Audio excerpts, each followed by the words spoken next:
அருட்பெருஞ்சோதி அருட்பெருஞ்சோதி தனிப்பெரும் கருணை அருட்பெருஞ்சோதி எல்லா உயிர்களும் இன்புற்று வாழ்க எல்லாமே உவலையமெல்லாம் நோங்குக. திருவருட்பிரகாச வல்லப்பெருமான் அருளி செய்த திருவருட்பாவிலே அருட்பெருஞ்சோதி அகவல் ஒரு பதிகம். அதற்கு திண்டுக்கல் சுவாமி சரவணானந்தா அவர்கள் உரை விளக்கம் எழுதி வெளியிட்டிருந்தார்கள்.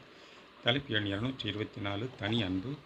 உபதலைப்பு எண் 23 அருட்பெருஞ்சோதி அகவல் வரிகள் 1493 1494. தன்னுளே பொங்கிய தன்னமுதுணவே என்னுளே பொங்கிய என்ற நியன்பே. கடவுள் அணுதான் மனிதனின் ஆன்மா. அதற்குள் இருக்கும் அருட்பெருஞ்சோதியே குளிர்ச்சி பொருந்திய அருள் அமுதமாக இருப்பது. அந்த அமுதம் அருளால் அனகமுறுவதே பொங்கி வழிவதாகும். அப்படி அகமிருந்து வெளிப்படாமலே அனகமாய் எங்கும் நிரம்பியிருப்பது காரணமாக புறத்தே எங்கும் எக்காலத்தும் யாராலும் அனுபவத்தில் கொள்ளப்படாதிருந்தது.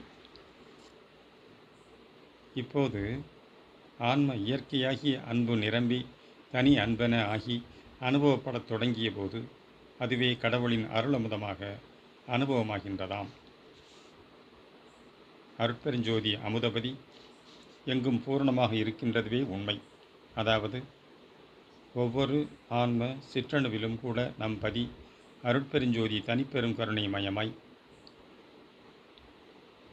பூரண நிறைவோடு இருந்து கொண்டுள்ளார் என்பதாம். அப்படி இருந்தும் ஆன்மாவுக்கு அனுபவமாகாமல் தான் யுகயுகமாக இருந்து அந்த ஆன்மாவுக்கு உருவும் உயிர் உணர்வும் செயல் திறனும் அறிவு விளக்கமும் ஆன்ம உண்மையும் வெளிப்பட வேண்டி பலவாகிய சூழ்நிலையை ஆக்கிக்கொள்ளவே அவ்வக பெரும் சக்தியை பங்கிடச் செய்து செயல்படுத்தி வந்துள்ளதாம்.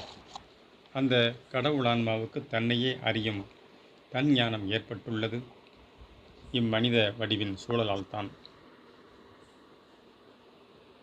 இந்த மனிதனாகிய ஆன்மாவிலிருந்து பொங்குகின்ற அனகசக்தியை இதுகாரும் அறியாதிருந்த மனிதன் இப்போது அறிந்துள்ளதோடு அந்த இறைசக்தி சுத்த அருட்பெரும் ஜோதி சக்தி என்றும்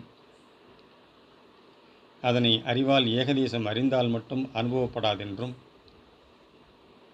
சுத்த அன்பினால் தான் பெற முடியும் என்றும் திருவருளால் உணர்த்த பெற்றுள்ளான். ஆகவே நம் அடிகளின் உள்ளத்திலிருந்து புறப்பட்ட தன் அன்புதான் அருட்பேர் அனுபவத்தை இவர்க்கு வழங்கிவிட்டுள்ளதாம். ஆதலின் அந்த அருட்பெருஞ்சோதி அனுபவத்தை தன் உள்ளத்திலிருந்து பொங்கி எழுந்து பரவும் தனி அன்பாக கண்டு போற்றுகின்றார். இதுபோல் ஒவ்வொரு ஆன்மாவிலும் அன்பு பொங்கினால் அருள் ஒளி நிரம்பி வழியும், இன்ப வாழ்வு நிலைத்து விளங்கும். இதுதான் தனி அன்பின் பெருஞ்சிறப்பாகும்.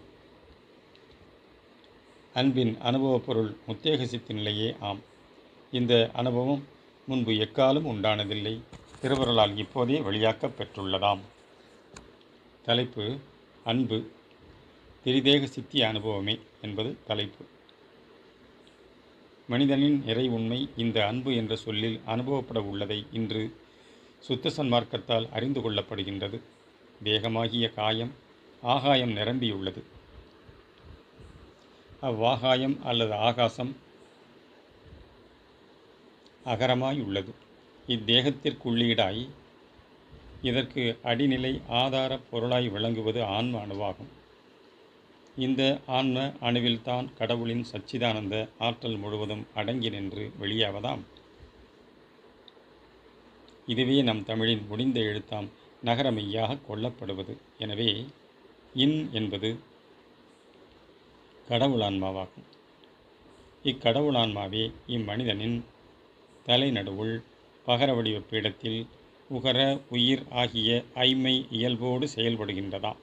ஆகவே அன்புதான் உடல், உயிர் அல்லது ஆன்மா அனுபவ நிலையாம். இம்மூன்றிலும் அன்பு முழுமையாக செயல்படும் பொழுது உடல் சுத்த தேகமாயும், உயிர் ஆன்மா ஞான தேகமாயும், அனுபவ நிலை பிரணவ தேகமாயும் அனுபவமாகும். இதற்கு சத்விசாரம் செய்து கடவுளான்ம நிலையை அடைந்து அங்கிருந்து அன்பு உண்மை விளங்க தயவு செயல் புரிவதுதான் முறையாகும். நம் வள்ளலார் இப்படி சிற்சபையுற்று அகத்தே அருள் ஒளிமயமாய் நின்று தனி அன்பு வண்ணமாய் உலகில் வாழும் நிலையை பெற்றுக்கொண்டுள்ளார். அருள் ஒளி அனுபவத்தில் இருக்கும் இவருக்கு உடல் சுத்த அன்பு தேகமாகவும் ஆன்மா ஞான தேகமாகவும் உயிரிடத்தே உண்டாம் அருள் இன்பானுபவம் ஆனந்த வடிவம் அல்லது இன்புருவம் என்று கொள்ளப்படுகின்றன. இப்படி தனி அன்பின் சித்தியை வள்ளல் மூலம் காண்கின்றோம். அருட்பெருஞ்சோதி அருட்பெருஞ்சோதி தனிப்பெரும் கருணை அருட்பெருஞ்சோதி தயவு.